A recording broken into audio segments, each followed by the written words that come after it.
All right, നമുക്ക് അപ്പോൾ പ്രാർത്ഥനയെക്കുറിച്ച് ചായയുടെ സമയമായോ? ചായ ഇന്ന് 4 മണിക്കാണല്ലോ.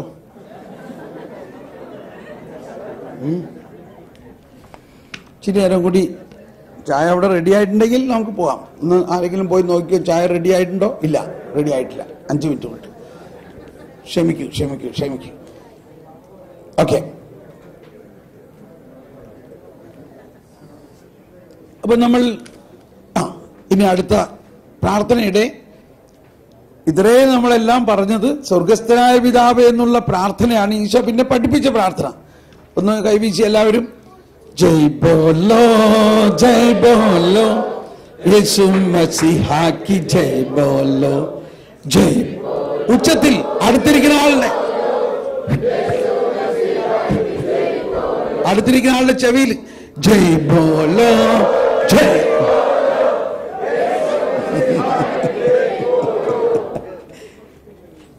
ഈ നിങ്ങൾക്ക് ഞാൻ എൻ്റെ ഈ ശുശ്രൂഷകളൊക്കെ ആദ്യം ആരംഭിച്ചത് ഹിന്ദിയിലാണ്. അപ്പോൾ ഹിന്ദി ഭാഷ എനിക്കിങ്ങനെ പരിശുദ്ധാത്മാവ് ഒരു അഭിഷേകമായിട്ട് തന്നതാണ്.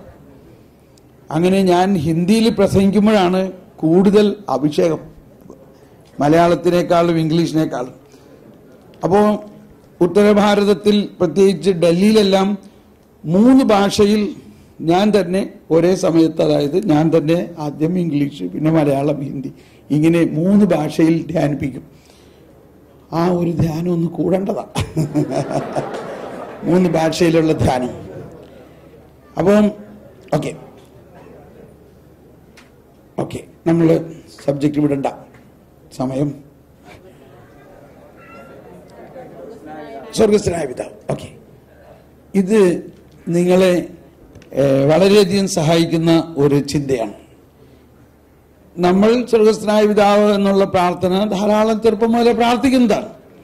പക്ഷെ ആ പ്രാർത്ഥനയെക്കുറിച്ച് ഈ സഭാപ്രബോധനങ്ങളിലും കാറ്റഗീസത്തിൽ തന്നെ ഏതാണ്ട് 80ഓളം ആർട്ടിക്കിൾസ് ഈ സ്വർഗസ്ഥനായ പിതാവ് എന്ന പ്രാർത്ഥനയെക്കുറിച്ചുണ്ട്.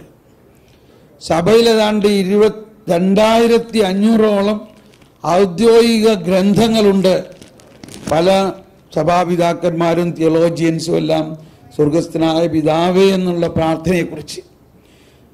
ഇതിൽ പറഞ്ഞിരിക്കുന്ന ഒരാശയം, ഈ സ്വർഗസ്ഥനായ പിതാവേ എന്നുള്ള പ്രാർത്ഥന സുവിശേഷത്തിന്റെ, അതായത് ഗോസ്പൽ, അതായത് യേശു നൽകുന്ന മത്തായി, മർക്കോസ്, ലൂക്കോ, ഈ സുവിശേഷങ്ങളുടെ സാരാംശമാണ്. പക്ഷേ സോറി ടു സേ, നമ്മളത് പ്രാർത്ഥിക്കുന്നത് ആ അർത്ഥവും വ്യാപ്തിയൊന്നും അധികം മനസ്സിലാക്കിയിട്ടല്ല എന്നുള്ളതാണ് ഇനി നമുക്ക് നവീകരിക്കേണ്ട ആവശ്യകത. അപ്പൊ ഈ പ്രാർത്ഥനയിലെ പ്രധാന ഒരു ഓവർവ്യൂ ആയിട്ട് നോക്കുകയാണെങ്കിൽ, അതിൻ്റെ ഒരു ഓവർവ്യൂ ആയിട്ട് ഈ പ്രാർത്ഥനയെ നോക്കുകയാണെങ്കിൽ, ആദ്യത്തെ സ്വർഗസ്ഥനായ ഞങ്ങളുടെ പിതാവേ എന്നത് ഒരു പ്രിഫേസ്, ഒരു ആമുഖം പ്രിഫേസ്. അതിനുശേഷം 7 സപ്ലിക്കേഷൻസ് ആണ്. ചായ റെഡിയായി. അപ്പോൾ സ്വർഗസ്ഥനായ പിതാവിനെ വിടാല്ലേ? ചായ കുടിച്ചിട്ട് ഫ്രഷ് ആയിട്ട് പഠിക്കാം ഇല്ലേ? ഓക്കെ, എന്നാൽ നിങ്ങൾ സാവധാനം പോവുക, ധൃതി പിടിച്ചോടല്ലേ. ചായ കുടിച്ചിട്ട് ഇപ്പോൾ 4:45 അല്ല 3:45, 4:15 എല്ലാവരും ഇവിടെ എത്തണം.